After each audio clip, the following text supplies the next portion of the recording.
মৌলভীবাজার থেকে মাধবপুর লেক থেকে যুক্ত হয়েছেন আমাদের সহকর্মী ফরহাদ হোসেন, তার সঙ্গে যুক্ত হতে চাই। ফরহাদ, ঈদের শুভেচ্ছা আপনাকে। দুপুরের এই সময়টাতে অনেক অস্থায়ী দোকান দেখতে পাচ্ছি আপনার পেছনে এবং অনেক মানুষ। লেকের চারপাশটাতে তো চা বাগান, কি অবস্থা? সব মিলিয়ে দর্শনার্থীদের ভিড় তো দেখতেই পাচ্ছি, বিস্তারিত জানাবেন।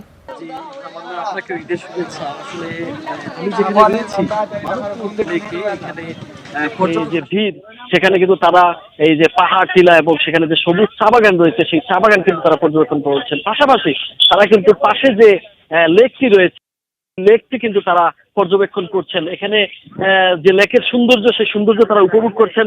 এছাড়া আমরা যে লাউয়াছড়া জাতীয় উদ্যান রয়েছে, সেখানেও বন্যপ্রাণীদের দেখতে সেখানে ভিড় করেছেন এখানকার যে পর্যটক যারা এসেছেন বিভিন্ন প্রান্ত থেকে দেশের, তারা কিন্তু এখানে এসেছেন। আমরা বিদেশি পর্যটকের সাথেও কথা বলেছি, তারাও আসলে এই সৌন্দর্য দেখে মুগ্ধ।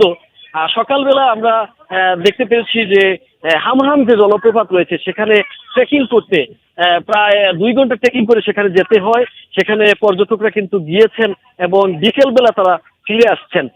এরকম অবস্থা আমরা লক্ষ্য করেছি।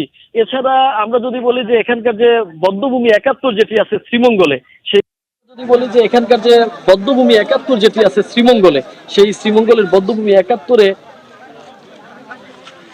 পর্যটকরা কিন্তু সেখানেও ভিড় করছেন এবং ওইখানে তারা মুক্তিযুদ্ধের যে শহীদ রয়েছেন তাদের যে কবর, সেগুলো তারা দেখছেন। আর এই ছিল মৌলভীবাজার থেকে আমার কাছে সর্বশেষ।